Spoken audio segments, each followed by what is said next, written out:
Eu sou muito bem recebido, muito bem tratado, todas as vezes que coopero com este ministério. Tenho meu respeito, tenho minha admiração ao pastor da igreja, pastor Enoque, sua esposa, pastor Isaura.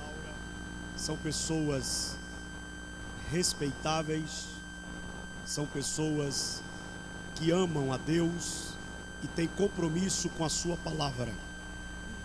Eu quero agradecer o convite, louvar a Deus pela vida da liderança, das mulheres que auxiliam a pastora Isaura, parabenizar vocês, esse grupo de mulheres animadas, crentes, que estão aqui dispostas para ouvir o que Deus quer falar e não o que elas querem ouvir.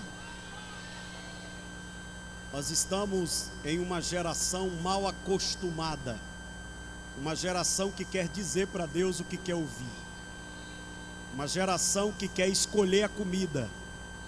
Não, você escolhe quanto você quer comer, agora a comida quem faz é o Senhor. Ou seja, quanto você vai comer, aí é uma coisa sua. Agora, o cardápio, quem faz é o chefe. Amém ou não amém? Você já pensou se a gente chegasse num restaurante dizendo, não faz isso? Não, tá ali. É o chefe que define. Então, o tema é muito interessante. A mulher que teme a Deus e o seu relacionamento com Deus, consigo mesma e com o outro, com o seu próximo. Então, quando você vê um tema desse, você sabe que a gente vai mexer em algumas coisas. Então, eu quero lhe avisar de antemão para que você esteja preparada.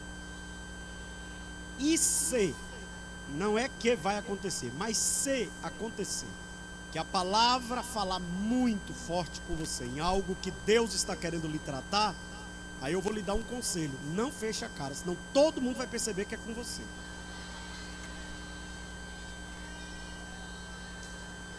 Disfarça. Eu levanto a mão, faz alguma coisa.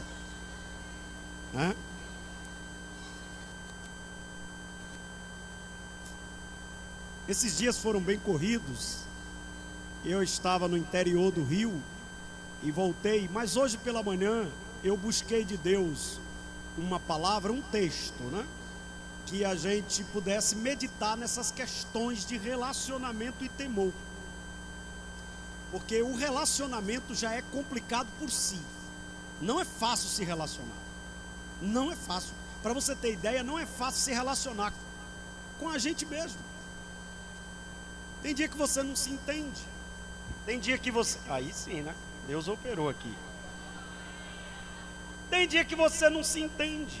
Tem dia que você está zangado, que se perguntar a você, você não sabe por quê. Você só sabe que você está zangada. E mulher, como ela é uma questão emocional, aí pronto, ela se zanga, ela lembra de uma coisa de 2 meses atrás, zanga, e o pior de tudo é que ela acha que o marido sabe o que é que ela está zangada. E ele pergunta: o que foi? Você sabe. Não, e não é brincadeira, porque ele vai orar e nada de revelação, A quem gosta de orar, Então abra comigo a sua Bíblia em um texto muito interessante. Esté, capítulo 2, versículo 7. Talvez lendo o versículo logo assim, você não perceba aquilo que precisa ser tratado. Mas eu gostaria de te convidar a abrir a sua Bíblia em Esté. Você chega, quem tem dificuldade, chega em Salmo e vai voltando e você chega em Esté, rapidinho. Esté capítulo 2, versículo 7, diz o texto, para ganharmos tempo. E aí eu vou lhe pedir para manter a Bíblia aberta após a ministração, porque nós vamos meditar observando alguns versículos. Esté capítulo 2, versículo 7, diz o texto: Este criara a Radassa, que é Esté, filha de seu tio, porque não tinha pai nem mãe.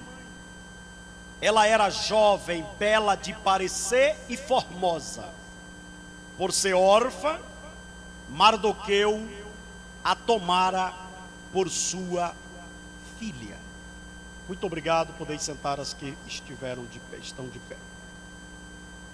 Eu vou observar o tema. E o tema que me foi proposto é: a mulher que teme ao Senhor sabe se relacionar com Deus, consigo mesma e com o outro, ou com o seu próximo. Esse texto, ele conta-nos a história, uma das histórias mais fantásticas da Bíblia, que é a história de Radassa, ou Esté. Eles eram judeus.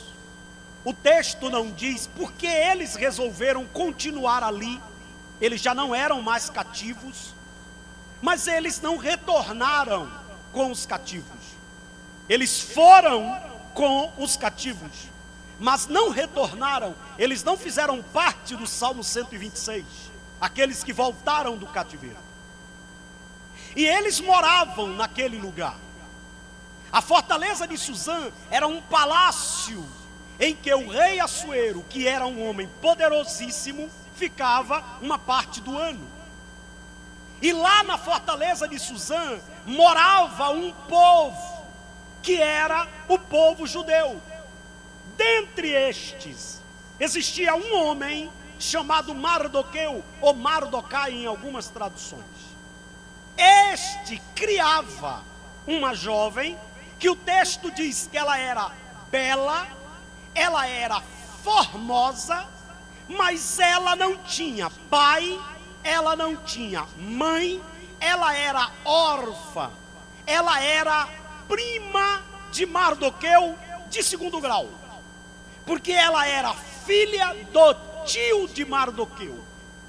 Mardoqueu toma aquela jovem e cria como uma filha.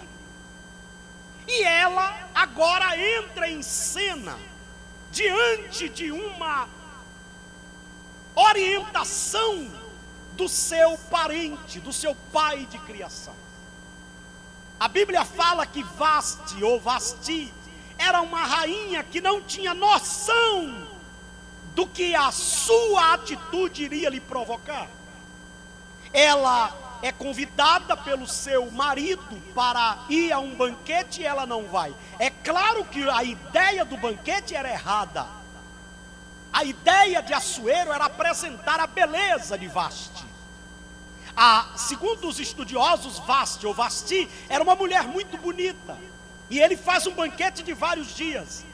E depois ele convida aquela mulher para que ela fosse apresentada. No mínimo é um homem perturbado, porque um homem que tem uma mulher bonita e quer apresentar aos amigos a beleza da mulher, ele não é normal, ele tem algum problema. Ele não é um homem normal. Porque eu vou dar uma dica para as irmãs aqui: se teu marido é um ouro, não anda oferecendo, dando para os outros, porque meu marido é demais. Não, que às vezes a bichinha que você está falando está sofrendo, dizendo: eu queria um desse, Jesus. Tem que vigiar. Mas o Assuero era perturbado, ele queria apresentar a mulher dele. Olha que ideia maligna. Agora olhe para mim: um erro não justifica outro. Não é porque seu marido tem falta de sabedoria que você também vai ter falta de sabedoria. Ela podia agir de uma outra forma, mas qual é a atitude que ela age? De uma mulher louca, de uma mulher insubmissa. Eu não vou ao banquete. Ela não teve a noção do que aquilo ia provocar, porque aquilo provocou uma situação gravíssima para ela. E olhe que Assuero amava muito Vasti, porque ele é obrigado, ele é orientado pelos homens. E de fato os homens tinham, entre aspas, razão, porque os homens disseram o seguinte: se o Senhor não agir com a tua mulher que te desobedeceu, e as nossas mulheres souberem do que a rainha fez, nós estamos fritos. Porque elas vão dizer o seguinte: se a rainha desobedece, eu também vou desobedecer. Aí Assuero toma uma providência. Você vê que Assuero recebe dois conselhos: um dos homens, e ele despede Vasti, E o outro dos jovens, passou um tempo, ele vai para a guerra, vence a guerra, volta. Quando ele volta, os jovens dizem: "Ô meu senhor, tanta mulher bonita aqui, case de novo, recomece a vida." E tem gente que deu errado no casamento e ele acha que a vida acabou. Quem disse que acabou? Deus é um Deus de surpresas. Deus é o Deus que tem sempre um Boaz preparado para uma Ruth. Deus tem sempre um Boaz para uma Ruth. Agora olha que coisa interessante. Ele recebe o convite e ele lança um decreto. Era um desfile. E era um desfile que tinha que ter pré-requisitos. As mulheres tinham que ser bonitas. Então todas aqui passariam nesse teste, né? Tinham que ser bonitas, tinham que ser formosas. Mas tinha uma exigência, que aí essa vertente da mensagem já não é para vocês, já é para as jovens. Porque essa mensagem aqui tem uma vertente para vocês, para os jovens e para os maridos de vocês. Tem uma vertente para a liderança. Então aqui hoje eu vou ficar só no aspecto do que serve para este conclave, que é um congresso de mulheres, e eu tenho certeza a maioria aqui casadas. O que é que acontece? Ele exige que essas mulheres fossem levadas, só que elas tinham que ser preparadas. E Hegai, que era o eunuco, o chefe, era quem ia cuidar dessas mulheres. E diga-se de passagem, tinha que ser eunuco.